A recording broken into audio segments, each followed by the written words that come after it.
We are getting into this hour. We're going to hear from you. You'll talk to us on 07, and we'll tell you that number in just a minute. We're going to open up the phone lines this morning. But what is seeming like a more troubling issue by the day?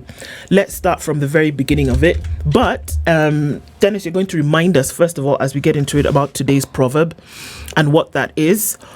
So we can remind ourselves about keeping folks down and what the Egyptians had to say.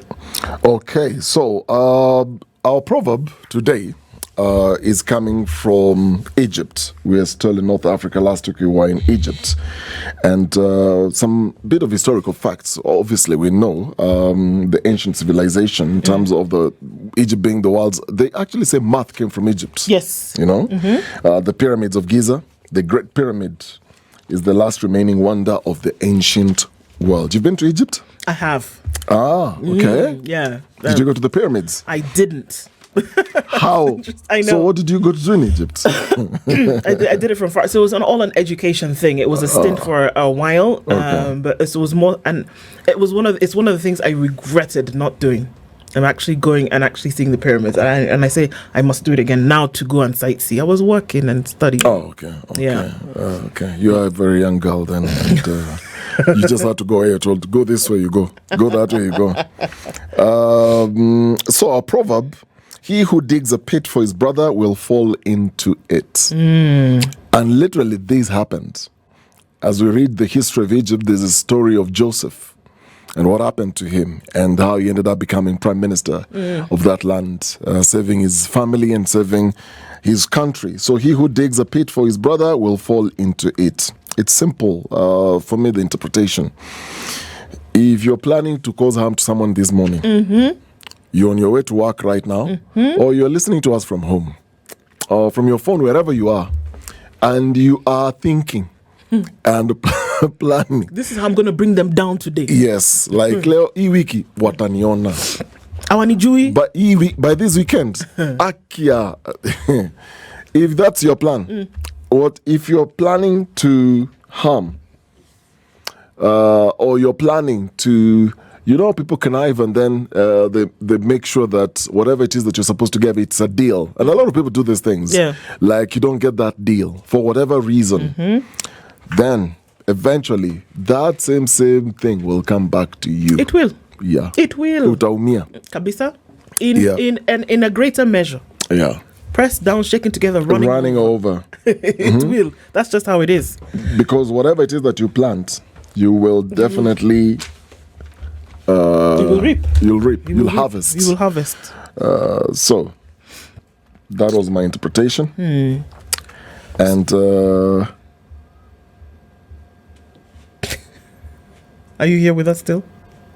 No. I was just looking at some comment here on YouTube around the same thing. I was looking for the name of the guy who, apart from Daniel Steele, James Patterson, Stephen King.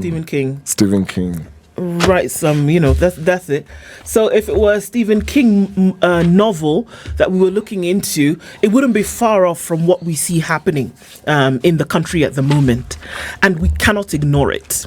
You want to be all wrapped up around the politics. You want to be wrapped up around the infrastructure and the things that may or may not be working. You want to be wrapped up by the bilateral and the multilateral conversations that are happening.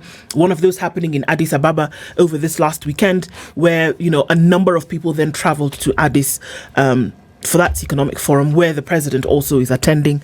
We can talk about things like education, which we should. We can talk about social justice around health matters, which we should. We should bring these things to the fore as often as we can, backed by truth and fact, because the two are not the same. Yes. And we should talk about these things and keep them there. But we must also talk about our soul. We must talk about the subjective, which we don't want to often discuss. And unfortunately, these issues have been in the Kenyan... You know how sometimes there are things that are in your computer, there are many pages that are open, different from the one page that you're working on at the same time. So in the back end, this issue has been on the simmer pot for a while. 2023 is when we started hearing, April specifically, is when we heard about this horrific thing that had been happening in Shakahola. Now, we heard about it in April, but it was underground before that. That there were people who had died months. By the time you find skeletal matter in a grave, that body has been underground for a while. Mm-hmm. We are talking about issues that had been cooked, baked, brought out of the oven before the first body or the first remains were exhumed from the Shakahola ranch. That happened in 2023. We finished the whole of 2023. We finished 2024. We've gotten into 2025. People were arrested. Currently, there are 92 people under charge in court and in the coastal area. 92. There are 440 bodies, people who have been identified. There is a list of 637, some having been unidentified. And I'm going to say it. It sounds, and you're going to ask, why are we repeating and repeating? We must repeat, because until and unless something is done, or we have come to grips with the realities that we are existing in, we will repeat. That there is a makeshift morgue outside the Malindi Sub-County Hospital where remains of people, Kenyans and otherwise, reside. They don't reside because they are being stored. That's where they are. Outside Malindi Sub-County Hospital, people died. There is one man who is said to have, that's why we say allegedly, led a movement that then saw the death of children, husbands, wives, foreigners.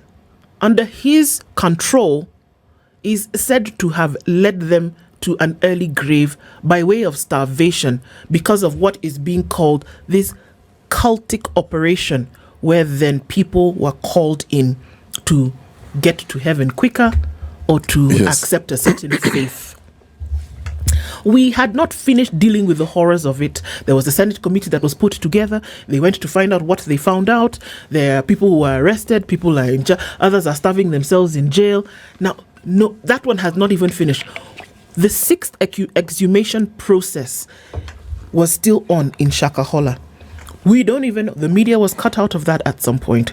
We don't even know if more bodies, we don't know if there will be a seventh. Johansson Odur was overwhelmed in terms of trying to figure out what had happened to these people, right?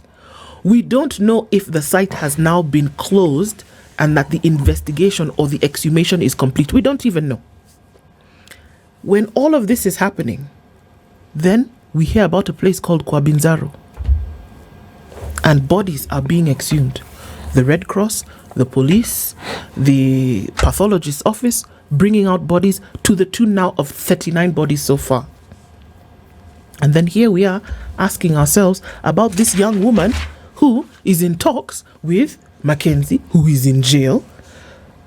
And here she is. They called her Charlene Anindo Temba. She's supposed to be a priestess, priestess in a church who people are listening to or living or abiding by. And I saw a comment earlier and I thought to myself, this could be true. That somebody said, people are dumb. And it sounds like an insensitive word to use. But no matter what you say, people are going to follow such things. And another one will come tomorrow. And there will be a leader. And they will be charismatic. And you will believe them. And you will follow. And people will die. I believe that there are not just 39 people that have been found that are dead, or that even as we speak, people are fasting their way out of this earth to die. So what exactly is going on here? That we didn't even finish Shakahola. It was horrible. I cannot fathom the children who died in that manner because they were being starved, because their parents said, we've gone to church, starve so that we can get to heaven. It's an aspiration, something that you should aspire to. And we didn't even finish dealing with that. Senate was not conclusive in terms of what was happening there, or in terms of what was going to happen. We know that a court process is going on. What will happen, we do not know. But then here we are in another one. And that there are people, fresh graves. There are people who are dying again. And so a question that we're asking this morning, are people too gullible or too desperate to then fall for this extremism? What's going on? What's going on? And who are being targeted? Interestingly enough, remember, we had the lawyer who is representing Mackenzie here with us some weeks ago. And he told us it's not just people who are suffering from poverty that go to these churches, that go to these places of supposed worship. It's across the social spectrum. So what is it that people are looking for? Have we become so gullible that we can go towards extremism of this nature? That's the question that we're asking this morning. What is it, people? What is wrong? What is the problem? What is it? More and more people are dying. Others have now found themselves in court. The Shakahola massacre is not closed. It's not closed. Other people are still dying. Almost 40 now been found in a span of 3 weeks. It's not closed. It's not done. What is it? What's the problem? This fanaticism, this extremism that people want to follow and go. That when you sit here, if I tell you, Dennis, you know what? You want to go to heaven? I'll take you. Starve yourself. You, in your right mind, will you look at me and listen? It goes back to the question you asked. Are people too gullible or too desperate? I think it's both, but it will be interesting also to hear from our viewers and listeners once we have those phone numbers up on what they think about all this. Because you look at the story of Kobinzaro, it reads like a movie. And I'd like you to get into some of that. It doesn't even sound real. But here is how you piece this whole story together, because it's easy then to fill in the gaps based on the information that we have. So this thing started, not the deaths, because we know by 2023, 400 Shakahola. Yes. And that is still, quote-unquote, a mystery. We still don't have a finalized report on what exactly is going on. Mackenzie is still in custody together with other suspects. Yes. So the thing is still ongoing. Investigations are still ongoing. But as those investigations are ongoing, something happened in Kobinzaro. Here's the thing. If this thing happened in a developed country where not 400, 2 people or even 3 people died mysteriously, like there is a grave and people opening one grave, then they find another grave, then they find another grave, that would have caught the national attention and people not move away from that story. But here in Kenya, surprisingly, 400 is just a number. And for me, the reason why I say that is, do you know anyone, or do I even know anyone who's close to somebody who went to Shakahola? No, we don't. And so we are so far detached when it has nothing to do with you, or you don't know anyone. So you keep reading, these families were coming from the uttermost parts of this country. They're coming, some from Nairobi, others from Western, others from Eastern, others from Central. It's from everywhere. How are these people getting information that, look, guys, let's cross to the coast? There is something happening there. Our deliverance will be there. Now, Thursday last week, the Inspector General of Police, after all this thing has been in the media, finally went to visit Kobinzaro. Now, there's something the Inspector General said. He publicly named one suspect out of several. And he said there's a Miss Charlene Temba, who's a ringleader. And at the time, Charlene was in custody together with 11 other people after the police obviously obtained an order to detain them, pending now the completion of the probe. Now, others who were in custody were given names of one Jaira Sotieno and his wife, Lilian Akinyi, who lost 6 of their children. They're all in custody.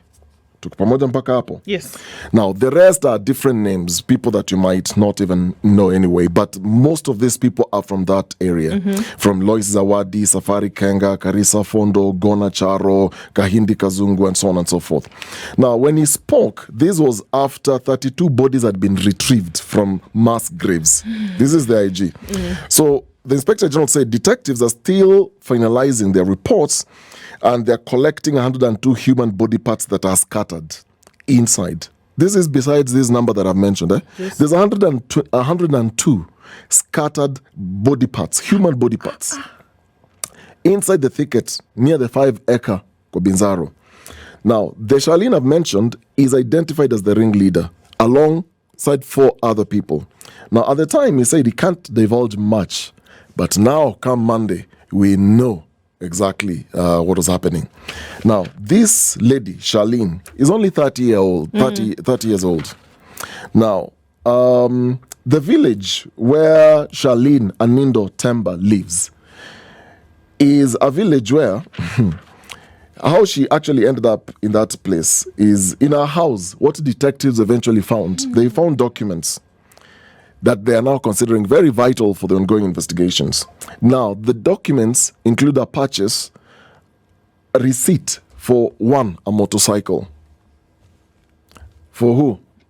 We still don't know. Was Charlene the one riding this motorcycle? We don't know. Now, the second thing we know is a land sale agreement that is showing that she bought 5 acres. Charlene, 30 years old, bought this 5-acre land that was going for 20,000, and she put a deposit of 10,000 shillings. This is now expected to link her to the ownership of the homestead in Kobinzaro where all these bodies have been found. Now, how did she acquire 10,000 with the poverty levels in that area? And she's 30 years old. The story here is this. The link is she frequently visited Mackenzie in prison in Shimolatewa. Okay? So she was frequently visiting Mackenzie. Now, the thing is, in her house, what detectives found, they also found a national identification card belonging to the Miss Lillian Akinyi, who's one of the suspects who's been arrested. Okay?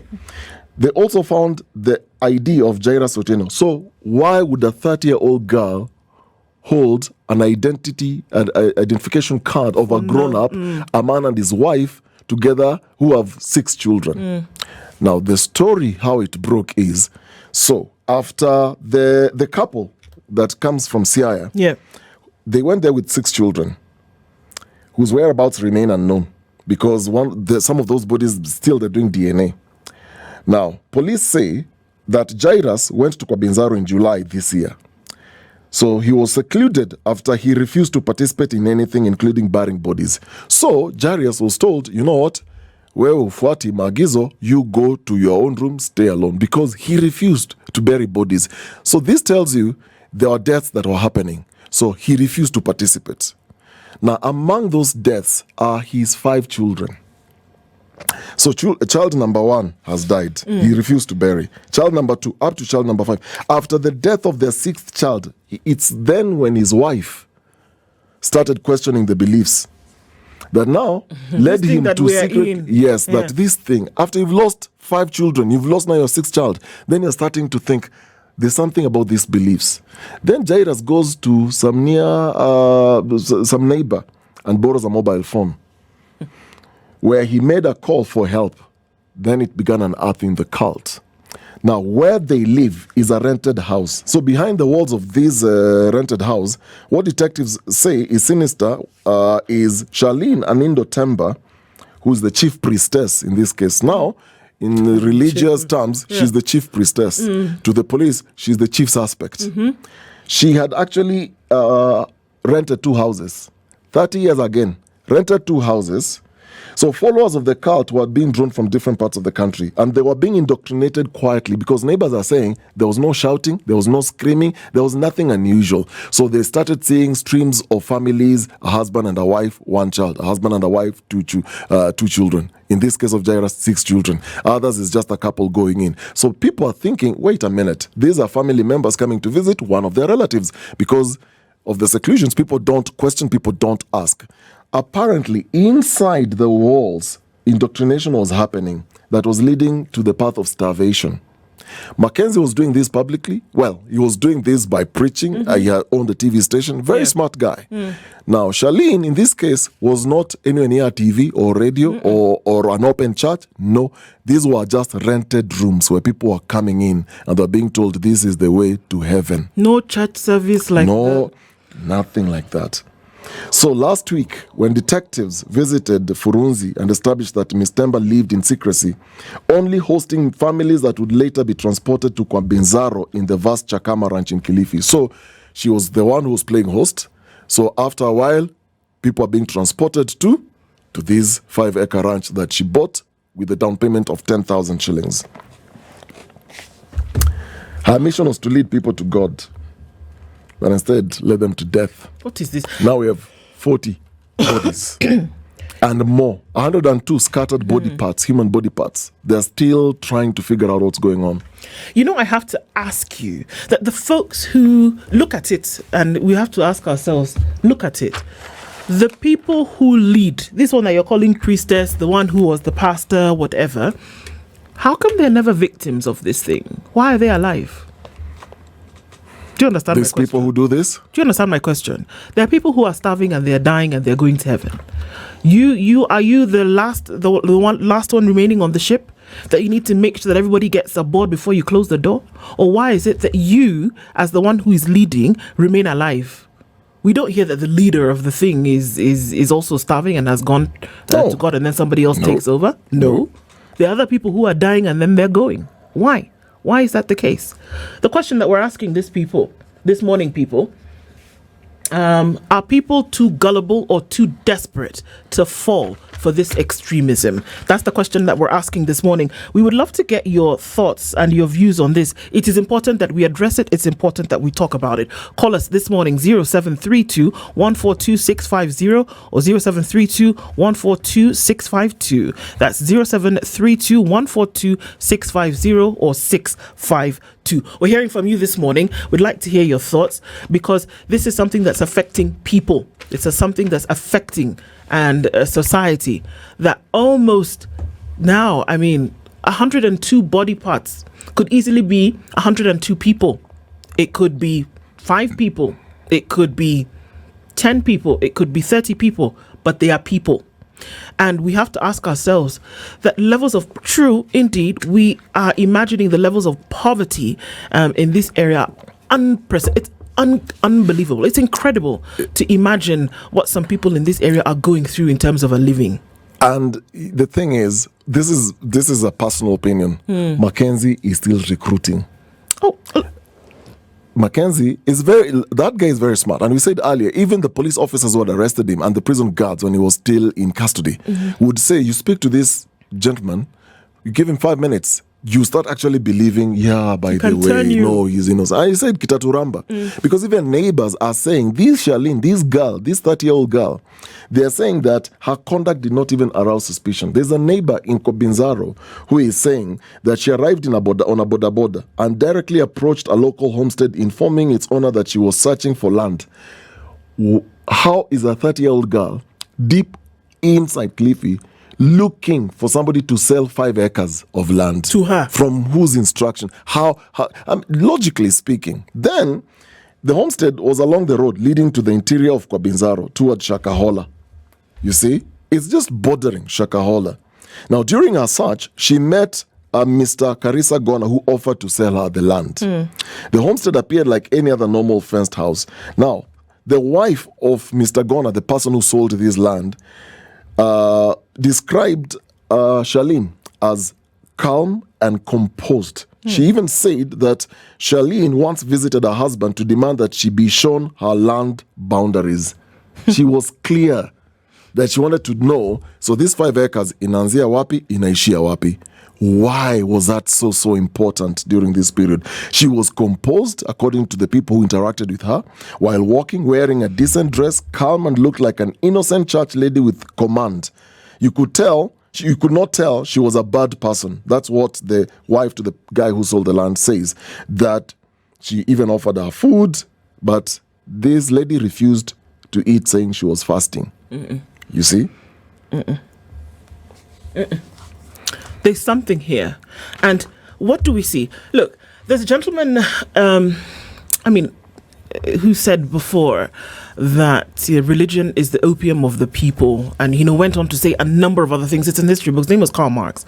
And think about opium and what it is. Opiates and the effects that they have on people when, ingested, right?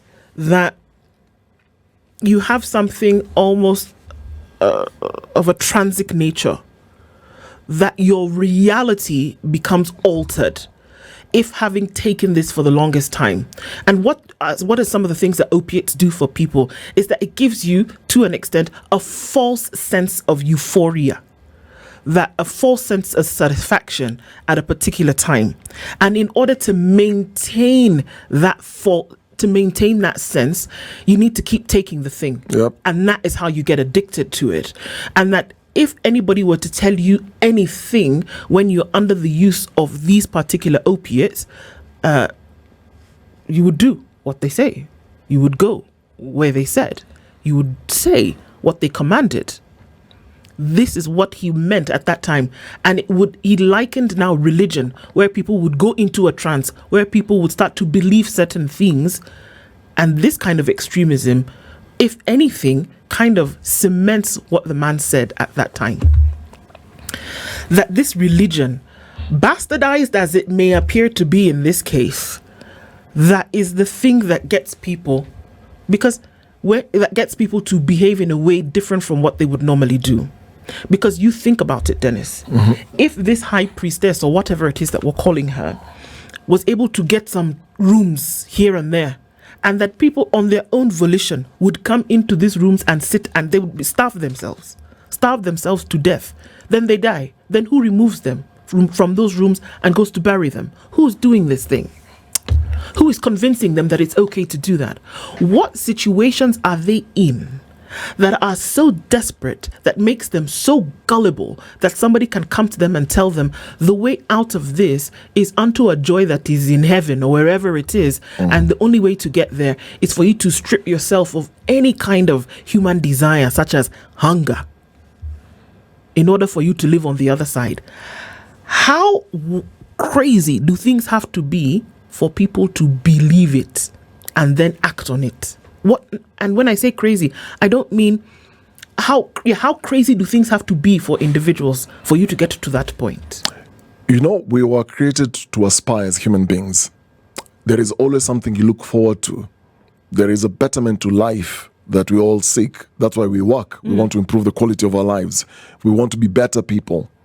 And at the same time, when you find yourself in a very desperate situation and then you meet somebody who speaks to that deep-seated need in your soul or in your spirit, or somebody who then speaks to and touches, and this is at an emotional level, at a spiritual level, physical need level, when you find somebody then who speaks to those specific things and tells you, look, life as it is, it's hard enough, but it can be better.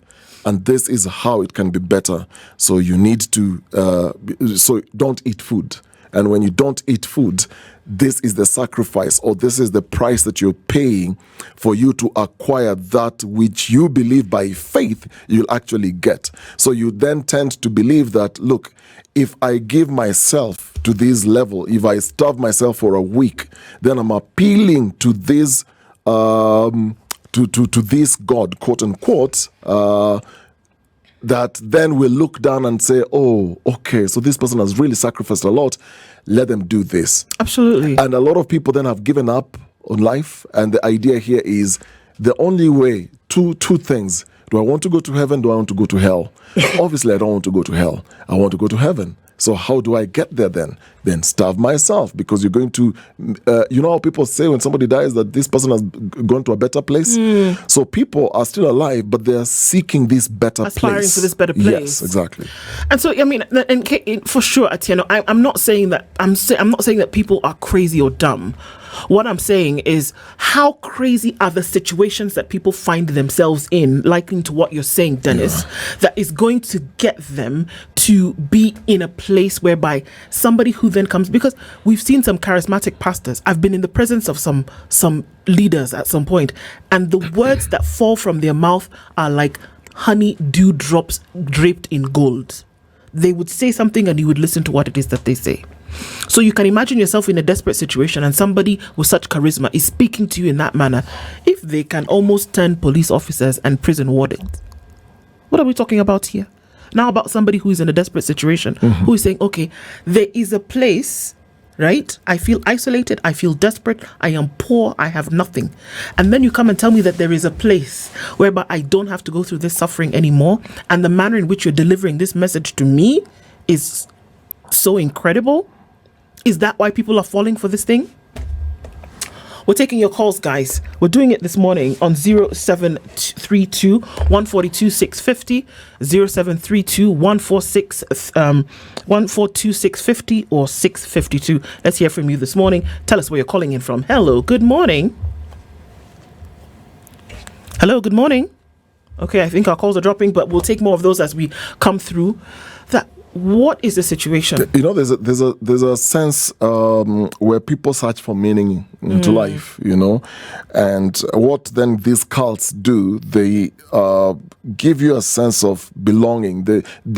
When you study any cult, there is a strong sense of community. Sure. So you want to bring people together. But then what you're essentially doing, you're also secluding them from the rest of the world and then indoctrinating them. And you need them alone. That's the thing. We're taking your calls this morning. Hello, good morning. Hello, good morning. How are you guys? Very well. Please tell us your name and where you're calling from. I'm in Nairobi. I'm heading to work. Yes. I'm listening to you guys. Manze, mimi naona hiyo ni mambo na brainwash ndio mingi sana.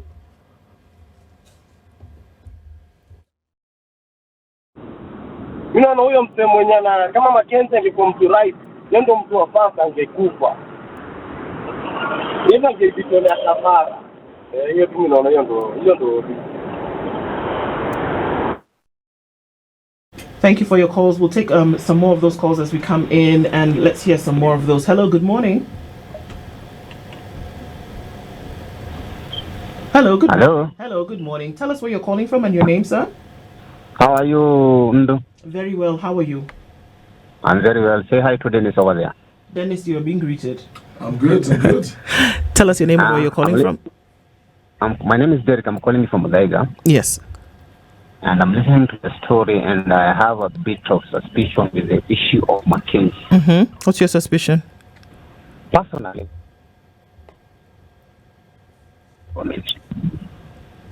Sorry? I suspect Mackenzie is being used by some top leaders in this government because from that time he was jailed till now, he has not been confirmed guilty or not guilty. And one could be these people are trying to manipulate these people to die, and before they die, they are being forced to fast. Can you hear me? Yes, we can hear you. They are being forced to fast so that when you fast, the body sometimes it kind of detoxifies itself. And there could be something called organ trafficking. And I don't know. It's a crazy world we are living in right now. And it's so sad how they're manipulating people in this country. And I feel bad for people who are being manipulated. That's too dangerous. Definitely taking that into consideration. Thank you for your call this morning, and thank you. We could hear from you today. We'll take some more of those even as we continue with this conversation. Do let us know where it is that you're calling in from this morning. Are people too desperate to the point whereby are people so desperate to the point whereby, extremism then comes into play? Hello, Salim, good morning. Calling in from Mombasa. How are you? Okay, I'll just put it in two ways. One, people are so lives nowadays in a way that they like shortcuts. They just want to excel, be good people within. For example, if you go, for instance, in the betting companies, 90% of guys are just sitting on betting, hoping to get those millions in short time without working. So the same formula, people want to excel, either to go to paradise or to have good life without struggling. People don't want to spend time to use their energy to get the best thing forward. Sasa mtu ameambiwa tu hapa ukiramba matope mwili wako utakuwa brown, utakuwa kama mzungu. Hiyo matope itaisha in 10 minutes. People are so desperate to get good things without going deep, knowing the base of it, uelewe hii kitu inaendaje, inafaa ifanye vipi ndio mimi nipate kwenda huko mbinguni. As my fellow has said, Yeye mwenye anataka aende mbinguni ako hapa anakuambia wewe uende. A teacher teaches you to go to a better life. Yeye mwenyewe tayari ako katika hiyo better life. A doctor is treating you upate uzima na yeye mwenyewe tayari ako pale na anatreat akinywa dawa yeye pia. How come Mackenzie anaambia wenzake waende mbinguni na yeye bado? Yeye ndiye atafunga gate. And finally tuache watoto wasome elimu kwa uchini. Ukiangalia 90% yenye Mackenzie amekuwa affected ni watu wa 18 something. Hao wote hawana background ya religious education, whether a Muslim or a Christian. Unaona, let's allow our kids waende Bible study, waende madrasa. At least they know the basics from a very early beginning. Lakini mtu amekaa amefika 24 ajielewi, ako disparate, ajui atakula nini, alafu all of a sudden kuna njia hapa ya kwenda mbinguni. Ajui amefundishwa the religious background yake iko zero. You can easily trap that person. I hear you. Sorry, but yes, that is my two things. Disparity and lack of knowledge at early stage of our kids. Thank you, guys. Thank you. Salim, thank you very much for your comments this morning. We'll still keep taking some of your calls today. 07321 42650 or 07321 42652. Our conversation continues this morning around what exactly is happening around the country. We'll take some of your comments that are coming in on our socials this morning as well. And it's very interesting to see that when we take a cross section of what some of these comments are, that, desperation definitely does come in. We are gullible, is what a lot of folks have to say this morning. Looking into things, are we too gullible to fall for this kind of extremism? Because the truth of the matter is that it does come from across board. Dennis, Pan-African says, crazy how we are able to recruit from far-flung areas of the country and deep into the interior. People who can't even afford to travel to the coast, do they use social media? How do they know? Where are our journalists to solve the mystery crime? Could there be organ trafficking at work? Does that come into play, Dennis? That it is perhaps that people are being trafficked for their organs? That has come into the suggestion. It's one lead. It's one among many leads. So you have then to connect the dots. If then there's organ trafficking, there is somebody high above Mackenzie and Charlene who is using them then to do this. How are they transporting these organs from those deep ranches in Kilifi to wherever? How are they being preserved? A lot of questions still. Sure. Yeah. Mkwama says it's exploitation of the most vulnerable. And Duke says God lives within us and that should be enough. Anybody can be radicalized, says Masai Mjini. I'd equate it to Stalin's Soviet Union or the Nazi Germans. Okay, that's interesting that you say that. We might be far from being able to elect good leaders as a country, considering the many people who follow shady religious leaders, and that politics is emotional and not logical, that it should be formulaic, it should be scientific, that we need this to be done. We see that this individual has it, take it and put it there, but we're too subjective. And so if we look at how we can be selected or how we can make selections about what we believe, then how are we going to make those decisions about who's going to come in to lead us? The problem is lack of regulation, delayed intervention and slow justice, says Isa Calais. And going on to say, couple it with charismatic leadership and distrust of institutions and promise of salvation. Mkwama says, I wonder if before religion came to Africa, whether African customary beliefs, there was a promise of heaven. Or was there a promise of, just living in harmony with one another? And also then people are agreeing with what you're saying, Dennis, that in all of this, Mackenzie himself is actually involved. Let's take some more of your calls as we're getting into things this morning. Hello, good morning. Tell us your name and where you're calling in from this morning. Good morning. My name is Mweni. Yes. Hello? Hello? Hello? Hello? Hello? Did we lose you? Hello? Okay, maybe you try to call back there and tell us your name and where you're calling in from this morning. My name? I can hear you. Can you hear us? Yes, I can. Okay, go ahead. Tell us. My name is Mweni. Yes, Mweni. From Tala. Yes, Mweni. Am I talking to you right now? Yes, you are. You are on Spice. This is the Situation Room. We're hearing from you. Okay, go ahead. Okay, I'm really from Tala. Yes. And I think what's happening in this country... Yes, go ahead. Happening in this country is a problem of religiosity in this country, where people are so desperate and malleable because of the state of the economy and because politicians have a role to play in this case. I'll take, for example, the noise in the churches. Like 3 churches. And I live deep down in the village, a place called Maisha, Missouri. I'm sandwiched between, 3 churches. In the morning, I cannot make a call. I cannot watch telly. I can't listen to the radio. And when I have tried to talk to the pastors, I've even written letters, some even copied to your station, telling them that noise is going to mess my ears. I have a right to live in a tranquil environment. But imagine I'm the enemy of the village. I'm supposed to be, I am a Christian myself. But what is happening here is just, what do you call it? Indoctrination. Yes.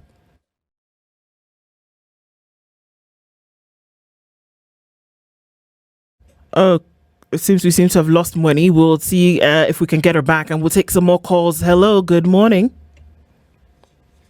Hello. Hello, good morning. Tell us your name and where you're calling in from, sir. Jina yangu ni Harold Sichemo. Yes, tell us what your thoughts are about this. And please also reduce the volume on your radio, TV. Jina yangu ni Harold Sichemo. Yes, sir. Napiga kutoka Kitale. Okay. Napiga kutoka Kitale.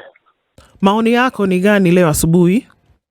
Maoni yangu ni kwamba ni watu wanakosa kumwelewa Mungu, kwa sababu dini zimekuja ya biashara na wanafundisha itikadi ambayo wanaona ya kwamba njia rahisi ya kupata raha ni kwenda mbinguni na kukosa kufundisha jinsi ya kwenda mbinguni, kufata Qur'an ama kufata Biblia. So na kwa sababu ya hiyo watu wanadanganyika na kuweza kupotea katika hali hiyo. Kwa hivyo inabidi sisi kama jamii za kufundisha watoto maadili ya Mungu, iwe Qur'an kuanzia utoto, na pia kama ni kanisa Biblia, ili watu wa kujua njia ya kamili ya kwenda mbinguni. Asante sana. Yeah. Asante sana. Yeah. Thank you so much for that. We're taking other calls. We'll take one more before we get towards the end of it. Hello, good morning. Okay, I think we've lost that one. Let's try and see if we can get it back. I mean, this is an issue for very many people. And have we seen that there is a takeover? We'll take that last call. Hello, good morning.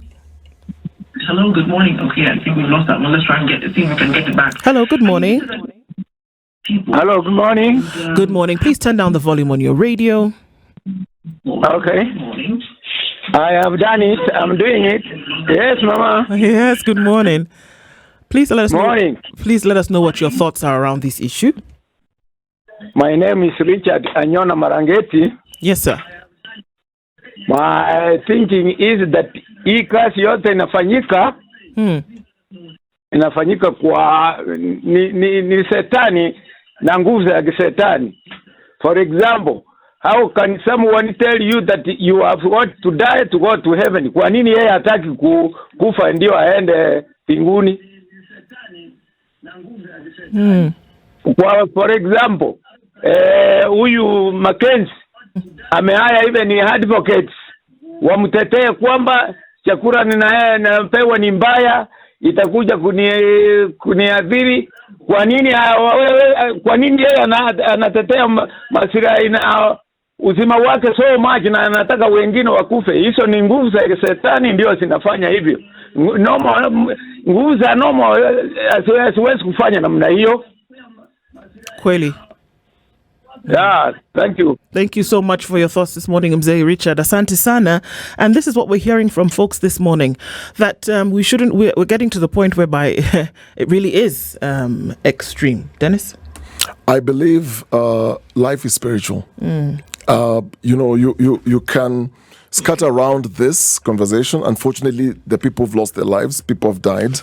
But always remember, life is spiritual. There is the dark side to spirituality. There is the good side to spirituality. The thing is, when it gets people then, because we're saying, are people desperate or gullible? It is somebody who rises up and takes advantage of your ignorance because you're not exposing yourself to knowledge. And I've heard some callers, talking about the importance of learning, getting to know what is in the book. If you're reading the Bible, what is in it? If you're reading the Quran, what is in it? The whole point is people perish for lack of knowledge. There it is. And who says that? Not me. It's God who says that. Yeah. There it is. People perish for lack of knowledge. For lack of knowledge. It is unfortunate, Dennis, that in the next couple of days, with more exhumations taking place, with Douglas Kanja, the IG of police, telling us that 102 body parts are yet to be identified, and that those who may be in other graves, remember that one of the things that we saw, one of the characteristics of this exhumation that we saw in Shakahola is that we had mass graves, that there were very many people within graves, up to 6, 7 in a grave.